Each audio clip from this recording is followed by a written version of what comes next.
Hello' guys, আপোনালোকে বাৰু ভাপত দিয়া মহুৰা পিঠা বনাই খাই পাইছেনে? আজি মই বনালোঁ ভাপত দিয়া মহুৰা পিঠা। আহকচোন চাওঁ কেনেকৈনো বনালোঁ। প্ৰথমে চাউলখিনি অলপ টাইমৰ কাৰণে তিয়াই থৈ দিছিলোঁ। তাৰপিছত উলিয়াই লৈ কিনে মিক্সিত গুড়ি কৰি লৈছোঁ।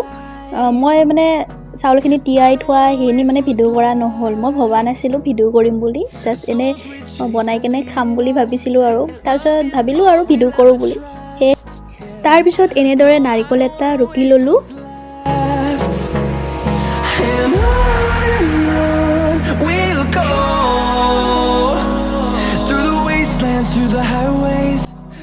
আৰু তাৰপিছত নাৰিকল আৰু গুড় মিঠাই এনেদৰে ভাজি লৈছোঁ।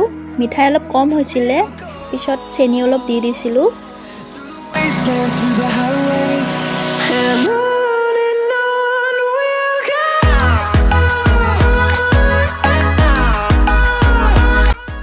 তাৰপিছত চাউলৰ গুড়িখিনি এনেদৰে কুহুমীয়া গৰম পানীৰে মঠি লৈছোঁ।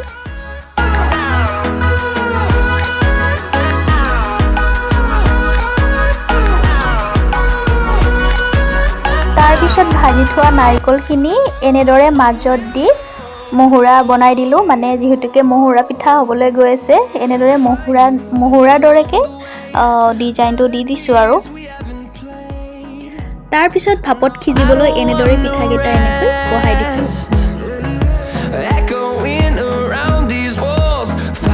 পিঠাকেইটা সিজা হোৱাৰ পিছত এনেদৰে নমাই আনিলোঁ আৰু চাওকচোন, আমাৰ হৈ গ'ল মহুৰা পিঠা।